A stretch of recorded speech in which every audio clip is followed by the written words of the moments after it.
Episode 11. 11 is a star of Stranger Things.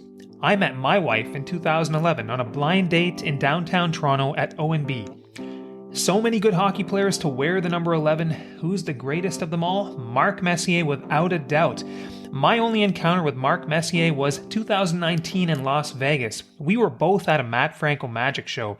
He was watching the Magic, I was watching him, trying to figure out how can I get his autograph. That creeped him out, so by the end of the show, he pulled off his own Houdini act and fled for safety. I mean, who can blame the guy? Beyond MD, Episode 11. Hello everyone, and welcome to Episode 11 of the Beyond MD podcast. Today I'm going to be sitting down with Dr. Richard Sztramko, who is one of the co-founders for Arya EHR. That's A-R-Y-A, Arya Electronic Health Records. This is a Canadian health tech company that is focused on producing a user-friendly and efficient electronic health records system. It is being taken up by Canadian hospitals and clinics. The best part about this is that this is a company that is founded by physicians for other healthcare practitioners. It's a company that has been created by individuals who fully understand the needs of the user. This is exciting stuff. I think their story is one of having a vision, wanting to innovate, and persevering. I think there's something inside this interview for anyone, especially if you're someone who's wanted to start something new, who wants to know what it takes to execute, and someone who's wanting to create a long-lasting and impactful change. Now, Richard Sztramko does have a few co-founders, and they are Dr. Richard Vandegriend, who is a cardiologist at Royal Columbian Hospital in the Lower Mainland, as well as Dr. Sam Gharbi, who is a general internist in BC. Now, I know we always say that the medical community is a small world, and it is so true, and I can attest to this because when the three of these guys, the co-founders of Arya EHR, were doing their internal medicine residencies at UBC, that's in fact when I was a medical student at UBC, and in fact, we all overlapped during my clerkship at St. Paul's Hospital, and I can tell you with full certainty that these guys were rock stars, whereas I was getting rocked on the wards. Internal medicine and I were just not meant to be. It was meant to be for the three of them, and I'm pretty sure that with Arya EHR, there are even bigger things ahead. So before we get to the interview, I just want to clarify one part about the podcast, and that is my role. Remember, guys, this is a passion project for me. I love personal finance. I am passionate about it, and I love to promote financial literacy. But just remember that my role is to investigate and collect what I think is reliable information and relay that information so that we can all inform ourselves. My role is certainly not to advise. I'm never going to tell anybody what they should or should not do because I believe that each of our situations is quite unique. We all have individual scenarios, and it's called personal finance for a reason. I know that there have been a few episodes to date where I maybe have gotten quite excited about a topic. Sometimes that's because I think a topic is misunderstood. Sometimes it's simply because I do believe in it. And sometimes I think because a topic may be under-recognized and I just want to shed light on it. But remember, I am an independent. I don't have any incentives to sell anything. I'm simply here to relay information. But if you want to get a hold of me, reach me by all means, beyondmdpodcast@gmail.com. And you can also check out my website, beyondmdpodcast.com. All right, so Richard Sztramko practices geriatric and internal medicine at St. Peter's and Juravinski Hospitals in Hamilton. He's an assistant professor with McMaster University, and he's one of three co-founders of Arya EHR in Hanover, which is a cutting-edge health tech company that is rapidly growing through Canadian hospitals and clinics. He's also the chief medical officer of a publicly traded remote chronic disease management company called Relic Health. So after doing his internal medicine and geriatrics fellowships at UBC, Richard did additional fellowship training in behavioral neurology at UCSF in San Francisco. And Richard is passionate about simple, intuitive, and cost-effective healthcare solutions for healthcare providers, patients, and their families. And with that, here's my interview with Rich Sztramko. Richard, welcome to the podcast. Where does the podcast find you? I'm in Hamilton right now. I'm in my house. I'm in my dining room. So the thriving metropolis of Hamilton, Ontario. Now, my favorite thing about Hamilton is the quality of golf courses. I mean, now, sadly, we're not really able to partake in that, but with due time, right? Absolutely. So, Rich, before we dive into the details, maybe you can just give us the Cole's notes on Arya EHR. I know there's a lot going on here. There's telemedicine, EHR, billings. Just give us a basic summary of the company.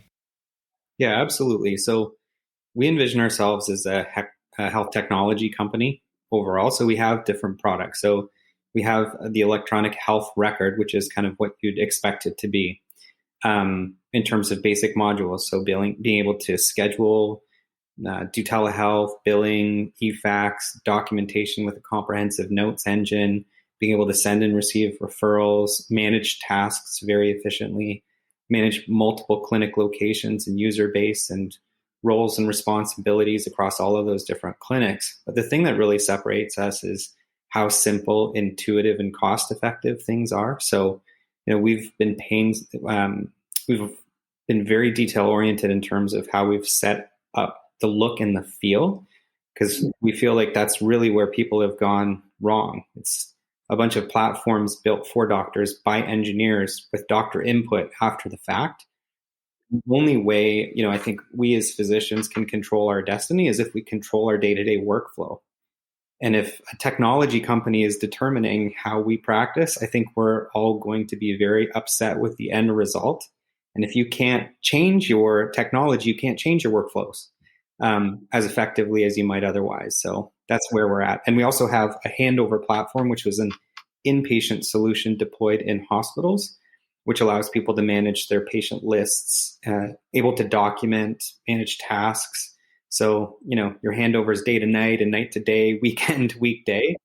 It sounds like a lot of great stuff there, Rich. And my sister's a family doctor, and we've been going on walks every now and then during COVID just to stay in touch. And on a recent walk, I asked her, I was like, what do you think about EHR? And she said very quickly, listen, on some days, it can be challenging. There are some pain points. And I just want to know from your experience, what's the biggest complaint that you get from physicians when it comes to EHR? Well, just the usability and how it looks. I think we're all used to the click factor, right? If it takes you eight clicks to structure a data point, right? Let's say you wanted to enter a medication.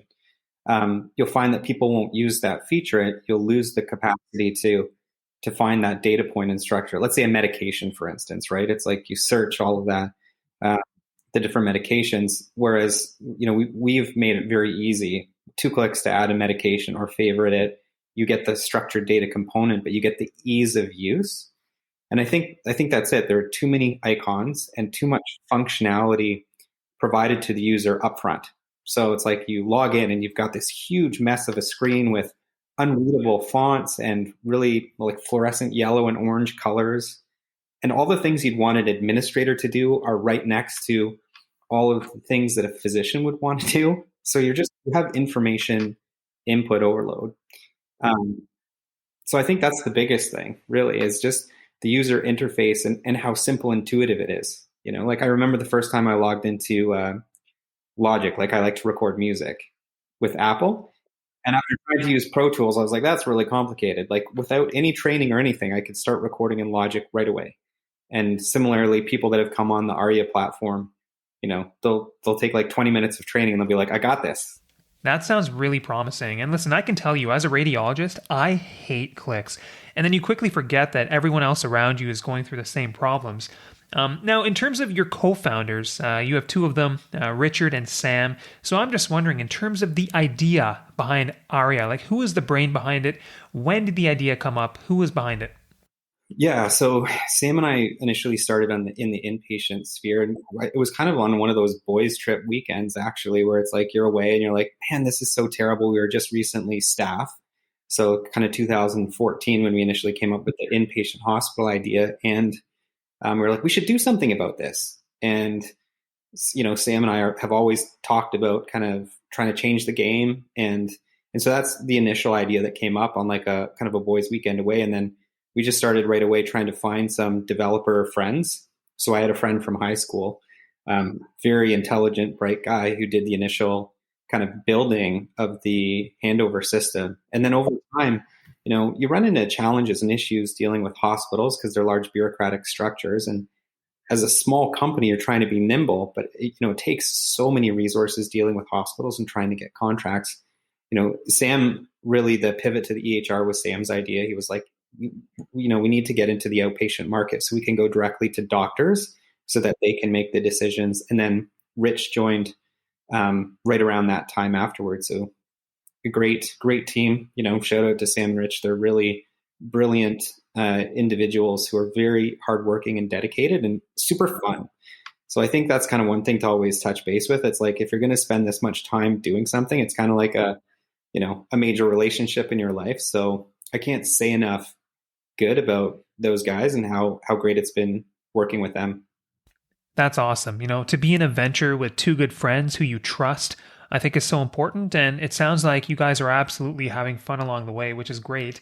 Now, I think you guys being physicians puts you in a very unique situation in the sense that you have a fundamental understanding of what other healthcare practitioners are looking for when it comes to an EHR. But I'm just wondering, in terms of preparing for this venture, maybe it was just about being physicians and having that understanding, but obviously you need some deep understanding of the industry, where it's at, to get the ball rolling. So I'm just wondering, Rich, were there any previous experiences that you leaned on to help you get ready for this venture? Maybe you can talk us through that. Yeah, it's pretty hard, right? Because there are academic courses that you can take. And so Sam did a master's of informatics at, I think, Oregon State University of Portland. I can't remember the exact name. I started doing a master's in e-health here at McMaster. But kind of after the fact, we really just started trying to solve problems because you don't know what you don't know. So, you can incorporate a business, but then you have to learn about software design and architecture and how to build front-end, user experience and designs. But then there's also a big component of legal and compliance and privacy law and security. And so, we just started trying to solve problems and trying to identify discrete problems that needed to be solved because there's no textbook that you can take. I stopped my master's because it was very academic and withdrawn. And I'm like, I'm already doing stuff that people here can't necessarily teach, right? You can teach around something. You've taken those university courses, right? It's like you feel like the people that are teaching them oftentimes have learned about them, but aren't actually domain experts in the problem that you're trying to solve and haven't successfully built a company. So I think part of it is identifying discrete problems and then identifying mentors or people who are smarter than you who can help to solve those problems. And then if required, getting additional consultants or people, building out your team to kind of help you address those different areas. So, we started finding stuff, and then really it comes down to like solving problems, but also understanding what your vision is so you can sell your vision to other team members to bring them on board to help you try and solve those problems. So now you've come up with the idea, you've come up with the vision, and this may be somewhat of a naive question because I've never taken part in a startup like this, but I'm assuming at this stage you have to approach somebody, right, to vet this process, and I'm assuming this individual has to be someone with knowledge of the industry. So let's say you've got the idea, you feel like you can make something out of this. Part one of the question is, who do you approach? And then part two, like, do you ever have any fear in the sense like who you're approaching may be the wrong person and this individual may in fact steal your intellectual property? Maybe just talk me through some of these initial stages. This is a really great question because, and it depends on the marketplace. So for instance, I've been involved in startups where we're doing remote patient monitoring in the US, for instance. So there's large amounts of billable resources that physicians can take advantage for things like remote patient monitoring and chronic care management. When you run the numbers, the business people look at it, they understand it right away. They're like, these are huge, there's huge amounts of revenue. The margins are like 80, 90%. The business case is there. So it's a new emerging field where the business case looks incredible and people understand it right away. The difference with us is that we're trying to be disruptive in an existing field, which not a lot of people can look past and see past. So if you talk to a doctor, they understand the pain that's there. Everybody, every physician understands the pain that's there. If you talk to a business person, they don't understand the pain. So you have to be careful on who you're vetting your idea with, because we've been told, from the get-go, like, well, this is a crowded market. There's lots of people in the place already. But like, yeah, I'm sure people said that, right? When like, Apple was getting up and going in the early 2000s, like, yeah, well, there's Compaq and there's Toshiba and there's Samsung. It's like, yes, it was a very crowded, saturated market with things that weren't game changing. And so if you want to make something that's game changing and be disruptive in an existing market, you're probably going to get told no, or told that you have a bad idea. And so that's what we've been told since the beginning. And we're just like, and I think it's our conviction and our vision that's gotten us through that. And we're like, well, our customer base continues to grow. Like, we built a product, we signed people up. It's a lot cheaper and easier to use than other products. Our revenue keeps growing month over month. So like, who's right in that situation? I think we're right. And it remains to be seen, like, how big or how successful we'll become. But I think as a disruptor, it's much different than somebody that's like getting into a new and emerging markets. So that word disruption, maybe we can just address that right now. I'm just wondering, given the existing frustrations of physicians, other healthcare practitioners, and their support staff, and I guess as well as COVID, I think COVID has essentially accelerated the need for a good quality EMR or EHR. And I'm just wondering, given these factors, do you think that, for lack of a better term, that the industry is essentially ripe for disruption? I think so, and the other aspect that is happening is the consolidation and corporatization of the EMR space, right? Like, if TELUS owns 70 or 80% of the market and Well owns all of the remainder Oscar providers, and you've got like a little bit of people that own Accuro, then you'll notice the large corporate structures don't respond as well. And I think people have been experiencing this, or at least we've heard people experience this, that the customer service drops off, the desire for innovation drops off when you're sitting back and you're collecting, big fat checks month over month, and you don't have to do a lot, and people are held hostage because they don't have any other options. Then I think that's what makes it right for disruption, because people will get frustrated and people will be happy to move and change to something if it saves them time or improves their revenue or saves them money. So now you've come up with the idea, and now it's about executing it. So maybe just talk me through the time lag between coming up with the idea, having it vetted, and then those initial steps for execution. Like, what's the time gap there? The idea emerged, and as soon as we had a developer that would start building something for us, we just started building right away. So it was not a very, the lag time was not there. And I think that's important too, because it's like you have ideas that you can put on a napkin or, sketch out in a PDF, but until you're actually interacting with the interface, it's really hard to, comprehend what you're dealing with. And so I remember we were like, we received the prototype back on like a Saturday, and I remember playing with it and being blown away. Like, we actually built something and designed something. It was such an amazing feeling. You'll never forget. And it's kind of addictive. You're like, because it's like, and I don't know, like, we all have different personality types, but I really enjoy creative processes. And so it's amazing to be creative and solve problems and improve your own workflow and take control of a situation. So it's very, very good feeling. So just a short lag time in terms of that. So now that you're executing, I guess you have to assemble the right team, right? So that might include sales, marketing, a financial officer. And I'm just wondering, Rich, what strategies have you found to be most useful in terms of recruiting the right people? Have you relied more on your network providing referrals, or have you relied more on the interview process? And just talk to us about what's been useful here. Like, one is like, you have to be able to convince people at an early stage where you don't have a lot of money that what you're doing is worthwhile, and the company culture and the people you're working with are going to be a great place to work, and you're going to be doing meaningful work, because you're not going to come into a company and be taking full salary right away. There's probably some combination of contract work or equity at early stages, because we didn't have a lot of money. And then you'll test people out, and you'll just have to get started. So like, say you put out a call for developers, you might get 7 developers that respond. You'll find that 6 of them aren't a good fit.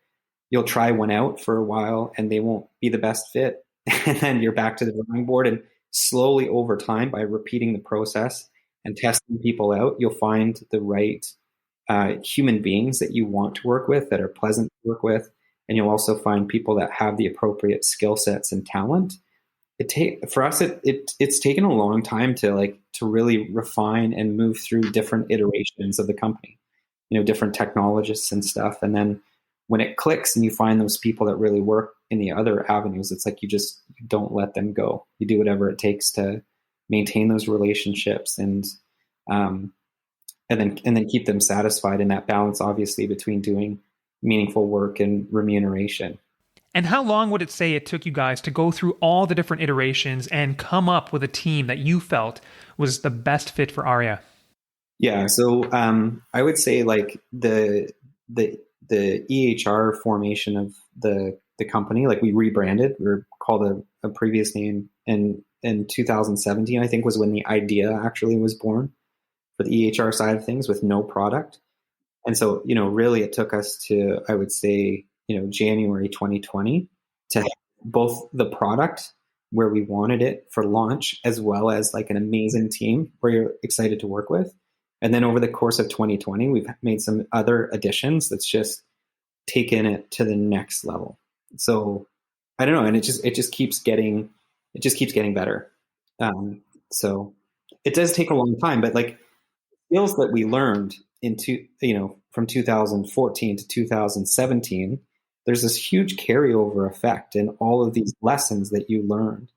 And like we all know, right? If you want to be good at something, it takes a lot of time.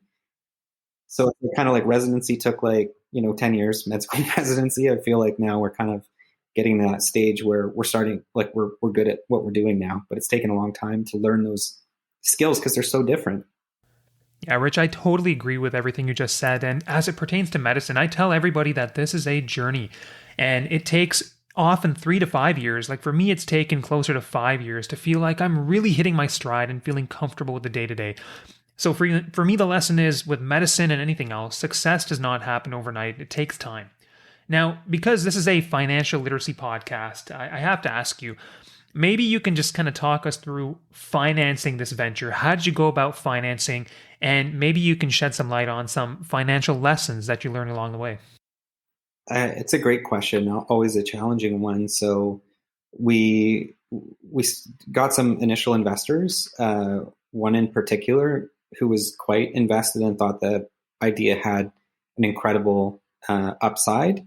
And then we put in money as well. So all of the founders put in money, and then we had one additional investor, and that kind of got us up and running and got us to the point where we were able to onboard our first customers, which were just a few customers.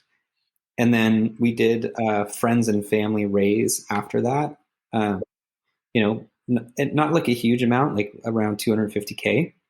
And then we all were lucky enough to get matching non-dilutive capital, which are things like grants, right? So every time, if there are 4 founders and you all own 25% and you want to sell, let's say 20% of your company to obtain money, like working capital to do things, then your founders went from 25% ownership to 20% ownership, right?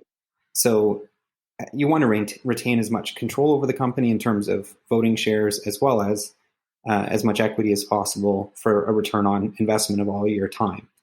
And every round that you do where you're getting external financing in, that's diluting your initial share base or your equity stake. So we did a raise, but we were also able to get non-dilutive capital in the form of various grants through innovation programs or through specific programs to test a customer base. So like if there's a certain market that you want to get into, there are programs to help you with that side of things. So between those two things, that got us to this next level and took us to, our official launch in 2020. And that's when things really started rolling in terms of onboarding customers and revenue growth. And now we're at this next phase where we want to bring on some additional capital to accelerate things. So it's kind of a really awesome feeling to be like, oh, we're not just burning other people's money right now. It's like we're actually making money, and now it's just a question of accelerating that growth. Like that is it changes the stress meter day to day. And speaking of stress, I think that finances can be a stress for anybody on a given day, let alone when you're running a venture like this.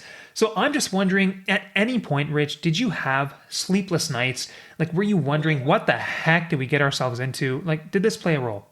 Definitely. And I think that we all have different, different personality traits. And so like, I can be a little bit more on the neurotic side and like wanting to control all the various details, and it's not a good place for that, right? Like having all sorts of like evolving new problems to solve, and it's not like software development is straightforward either. Like there's always some sort of bug and glitch, and you're designing processes to make sure that that doesn't happen. But invariably, like it's a human endeavor, and it can cause problems. So definitely lots of sleepless nights, like independently.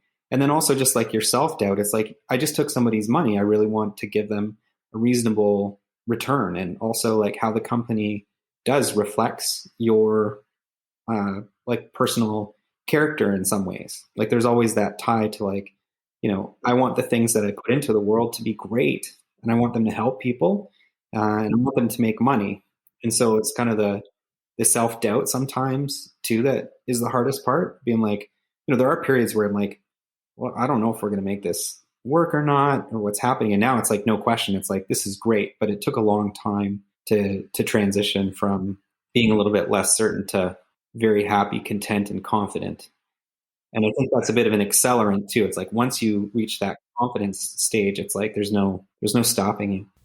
Yeah, I'm sure after a certain point, you're in so deep that you just have to see things through and there's no turning back. But I'm just wondering, Rich, if there was any point in time in this process where you felt like you made a significant mistake. And I'm wondering if there was any point where you just said, wow, I wish we did things differently. I think when relationships aren't working, sometimes there's been some groups that we've worked with where the relationship just isn't working, right? It's kind of like breaking up with like a partner. Sometimes you just wait too long. And I think that would be something I would do differently. You can always try and solve a problem and work your way around it. But a really important skill set is just understanding when things are not working and being able to get out of that relationship faster so you can get on to the next thing. And there have been, a few of those. But I mean, every mistake is a learning opportunity that you take with you. And so we always try and turn that angle of it, right? It's like, oh, well, okay, that wasn't perfect, but man, we learned a lot from that. And so now we're going to take that with us, and we're not going to let it happen again. And it sounds like things are going really well right now. And I'm just wondering, where are you guys at right now in terms of hospitals and clinics that have taken on your service? What number are you guys at? Yeah, so there's probably around 50 different sites across the country, or I would say 50 independent full-time equivalent kind of users right now, and that grows all the time. But that's kind of where things are at. We have enterprise customers, so we're in outpatient hospital clinics, we're in inpatients with our handover system, and then we're in a whole bunch of different individual clinics, predominantly in BC, Alberta, and Ontario. We'd love to get into the other provinces, but they're a little bit less straightforward, and the markets are a little bit less concentrated with people. So we'll get there eventually. Yeah, in due time, I'm sure. Now, one thing I'd like to know is, given that you guys are essentially the new kid on the block, given that other EHRs have been around for a longer time, when you're in this position, like, how do you sell yourself to people? Like, what do you want them to know about what Arya has to offer?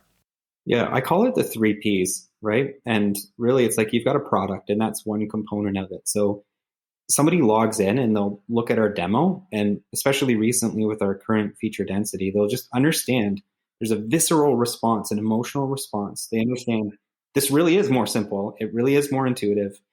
I don't need all of this training. It's going to make my workflow day to day efficient. So that's one aspect of it, is the product is incredible. The people is the other side of things. So your culture and who you're working with, because you're going to need customer support, and you're going to want to support a vision long term. If you're signing up to be in a business relationship with somebody for 20 years, it's really important to pick the right people. And are they good human beings? Are they kind? Are they compassionate? Are they hardworking? Are they dedicated? Are they responsive to feedback? Like all of those things in your company culture are really important. And then the passion, right? It's like, it's palpable when people are passionate about what they're doing. Like, it just, you can feel it and understand it, and it will drive things forward. And I think those things, between our product, the people and the human resources we have, and the passion kind of driving everything, it really makes a big difference. Rich, that's awesome. I think that's a really good summary of what Arya has to offer. And I have to ask this because you are a co-founder of a rapidly growing health tech company. You're a father of two. You're a clinician. So how do you balance all these responsibilities? It was more challenging before, just like understanding, like, yeah, I mean, you can't do all things. You have to say no and set really strict boundaries. So before, I would be like working all weekend and kind of be grumpy if things weren't going well. And now I'm like, no, I'm going to really protect my weekends. I'll be very efficient during the day, but I need to recharge my batteries to maintain that passion. And my first priority in everything is my family. So it's like my wife and my children, my extended family, and my friends. If I'm not feeding that appropriately, then everything else will fall apart. Obviously, you need to make your financial ends meet, right? And that's a really big part of this too. So you're taking away time that you could be spent billing, and OHIP, or MSP, or whatever it is. So just altering your financial expectations a little bit, knowing that, like, hey, like, okay, whatever, you've got friends that make like 800 grand or $1 million. It's like, I'm not them. I'm on a different journey. Just don't compare yourself to those other people, right? And then being smart with how you spend your time. I think there's people that celebrate themselves because they work, 110 hours a week on their entrepreneurial endeavor. But you can be busy spinning your wheels and be inefficient and not solving problems and make yourself feel good and your ego feel good because you're working a lot. But I don't really buy into that. I think you can be very efficient and targeted with how you spend your time. And this kind of gets back to the human resources and the people that you build your team with. Because if you build the right processes, they kind of start to run themselves over time and be more automated so that you can spend time and focus on what you do. And the last thing, sorry, this is a bit of a longer response, but the advantage of having 3 founders and 3 co-CEOs that focus on slightly different things, that are really close and who can kind of test each other's ideas quite quickly and can argue about stuff, but also get over it quite quickly. So there's no drama. So like, I focus a lot on operations, business development. Rich Vandegriend focuses on sales, and Sam focuses on product development. So it's nice to be able to farm out those various areas. Well, it sounds like you guys are dividing and conquering. Now, Rich, I'd like to get into Arya and the industry. So let's just take an example. Maybe let's just say I'm a clinic operator and I'm considering adopting a new EHR. Maybe you can just talk me through some of the fundamentals and give me some example of how can Arya help a clinic to save money and also enhance workflow efficiency? I think the biggest thing up front is training. So if you're a new clinic and you're going live with a provider and they're going to charge you $5,000 or $10,000 to get up and running, like, that's a fairly significant investment. So you're less likely to want to switch to something, even if it's better, if your initial capital cost in terms of a financial outlay and human resources to solve those problems are huge. Because our software is intuitive and simple, we don't need to spend all of those human resources training people for 3 days at a time. So we can give people free implementations, or if it's a large group, heavily discounted implementations. So right off the bat, your first year, you could save 5 to 10 grand, depending on the size of your organization, if it's a new EHR. We're priced really competitively. So a lot of providers will be, $349, $400, sometimes more than that, with additional add-ons. If you want online booking, it's an additional premium cost. If you want telemedicine, you either pay a premium or you use a separate third-party application. Whereas ours is $299 per month all in, or $300. So you're not having a huge amount of cash upfront. Month to month, you could be saving $100 to $200 per user. So that adds up quickly. And then if you think about medical office assistant time, or MOA time, the more complicated tasks are and the longer it takes them. So the click factor that we were discussing previously, really eats into the time. So if you make their job more efficient, you require less MOAs or less MOA time. So right there, it's like you've saved money on implementation. You've saved money month over month in your bill for your EMR. You've saved money on your MOA costs. And the other side of it is if you're able to see patients more efficiently, you're able to increase your throughput and increase your billings.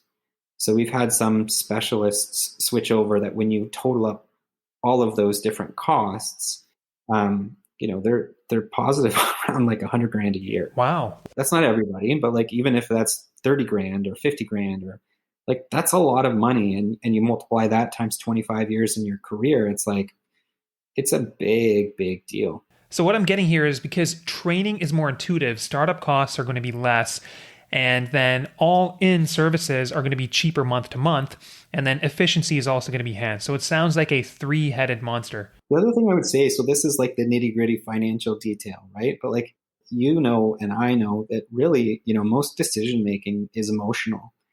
And really what you're looking for, what I look for in my life are things that give me a certain feeling. Very logical, right? I'm rational, I can go through things, but the intangible is how do you feel when you're at work? What is it inspiring? Do you log on to certain systems and feel good because things make sense to you? Or are you struggling and like trying to figure out what's happening and things are breaking on you or icons don't make sense? You don't know where things are at. So that's the non-financial huge benefit. Well, I can tell you right now that I do not feel good when I log on to anything at work, but I can understand how that feeling would be really powerful and how we should all be striving for something like that. But I'm glad you said that. But now, Rich, I want to know 10 to 15 years down the road, what do you want people to be saying about Arya? How do you guys want to be known? We want to be known as game changers, right? People that really solved problems and made life for clinicians better. And I think those are the ultimate win-wins. So if you can really make life better for a lot of people, and drive, so I mean, the starting part, right, is being game-changing, making game-changing healthcare technology, but then improving quality of life for clinicians. The downstream effect of that, which isn't lost on us, but you kind of have to start in the first areas for to be successful is clinical outcomes, right? You can't engineer good clinical outcomes if you cannot provide simple, intuitive, and easy workflows for physicians. Absolutely. Right. And the emotional dissonance that kind of creeps in throughout a day where you're not feeling the best or you're upset or like you had to talk to IT for 30 minutes. Now you're delayed on your work. Like if you can deliver a good experience for physicians and control data and present data in a reasonable fashion, then downstream you will improve patient outcomes. So I was recently reading an article about Amazon and their impact on healthcare. And I know that Amazon may not necessarily make as much of inroads into healthcare in Canada, but the concept was interesting. And what they were kind of suggesting was that, well, Amazon could send a physician or a pharmacist actually to a patient's home and provide care in that fashion. So making things really simple, making things really accessible. So it kind of made me think of another question to ask you, and that is, given that telemedicine and how we care for patients is going to continue to evolve, especially in our post-COVID world, what is Arya kind of doing to keep up? Like, what do you guys kind of see as necessary next steps to keep up with just how medicine is being practiced? And I don't want you to spill all your secrets, but I'm just trying to get a sense. Yeah. So, I mean, if you build a solid foundation with clinician workflows and make people happy, then the next steps will always be larger data plays across organizations and being able to structure it appropriately to provide valuable insights. So I think big data, automated workflows in terms of artificial intelligence will be huge. So you're taking less work away from physicians or you're taking more work away from physicians or more work away from end office staff to make things more efficient in that sense, or provide, every time you improve a business workflow, you can save human time. So maybe they're spending more time with their their patients or whatnot. And then population health management. So kind of what you're saying is, how are you obtaining biometric data from patients in real time in their homes and feeding that in? So, we have various partners that we work with. I don't think we'll do all of those things. Eventually we might, but it probably makes sense if there's a population health management tool that's incredible at doing that. Like, we're in talks with various companies in the US to integrate, so that not only do the clinicians have everything they need from their office management, but they're able to tap into all of the population data. And like, your COPD patient, you can see what your SaO2 is 86%. That's not good. I'm going to intervene, maybe prescribe you some antibiotics, some puffers and prednisone in advance of you having to go to the hospital. It's an interesting question. Like Amazon, Apple, at what point are there going to be antitrust law? Isn't that a little bit too big? Like, so now you've got two companies doing everything you need across your entire life. Yeah, I hear you. I mean, I think at some point you just become so big that you're so diluted, and such that the work that you're performing in a way becomes less impactful. And maybe they will, maybe they'll be successful, but just with some more recent grumblings that are taking place, I think, at some point it's got to give. And I don't know, there's been lots of large companies that have tried to do it. Just none of them have been particularly successful, right? Like Amazon and Berkshire Hathaway, Jeff Bezos kind of, or what was the third company? I can't remember. Anyways, they hired Atul Gawande, right, as their CEO. A year later, Atul Gawande's out, and this happens not infrequently. It's a power team, and nobody's really solved, I think, the problems that we're talking about. So as we wrap up, Rich, is there anything else that you would like listeners to know about Arya and what you, Richard, and Sam are doing?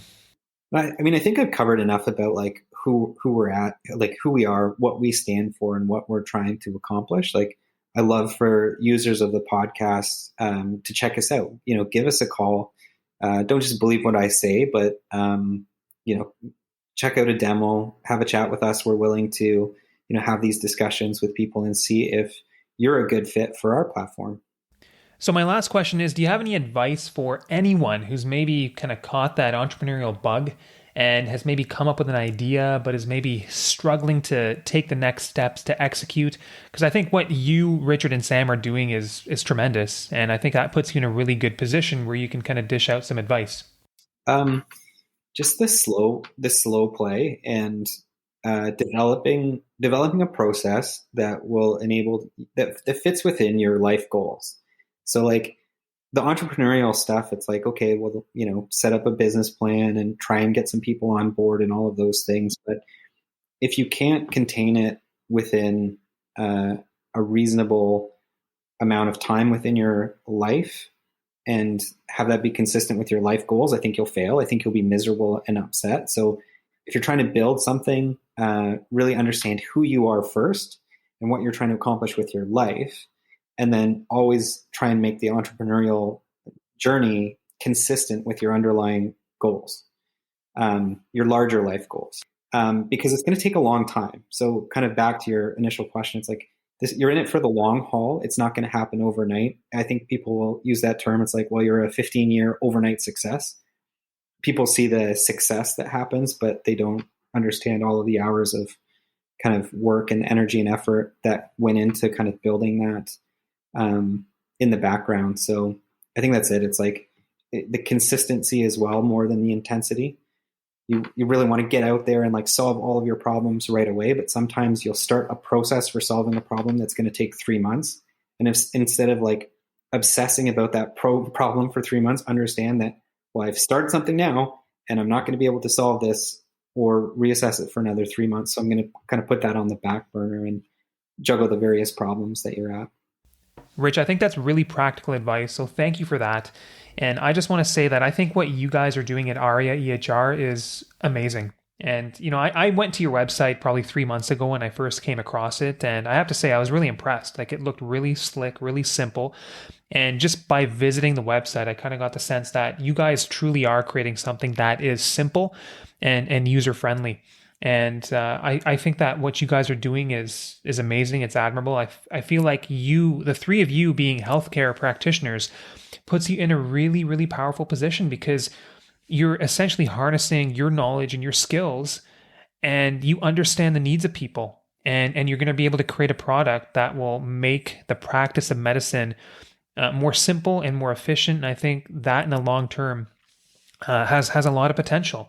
And I've really enjoyed talking to you today, not only learning about the product, but also kind of getting insight into the mindset of what it takes to start a business and succeed at it. So it's been a real pleasure to have you on, and I wish you, Sam and Richard, all the success in the future.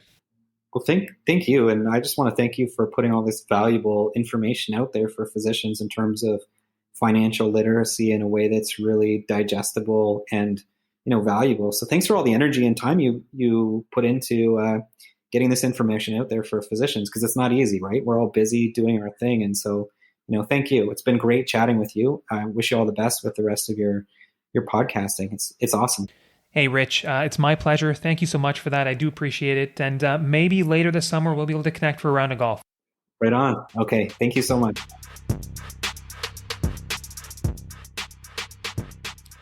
All right, hope you guys enjoyed that. I mean, personally, for me, it's really nice to see our own colleagues succeeding through their hard work. So I'm really happy for these guys.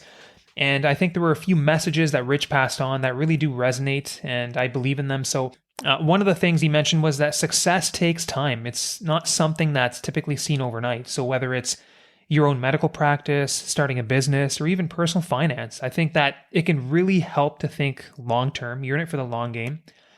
And then the other thing that resonated with me was that I think it helps to be open to change, think in new and innovative ways, and don't necessarily accept the status quo.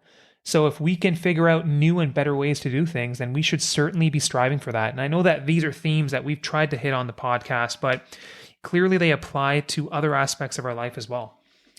So again, a big thank you to everybody for tuning in. I really appreciate the support. I mean, if you feel inclined, always feel free to leave me a rating or a review. I would love the feedback. I want to continue to find ways to produce good content and even improve things. And I want to make sure that I'm hitting on topics that are valuable to all of you. So if you like what you're hearing, please feel free to download, subscribe, and spread the word. Until next time, stay safe, everyone, and stay savvy.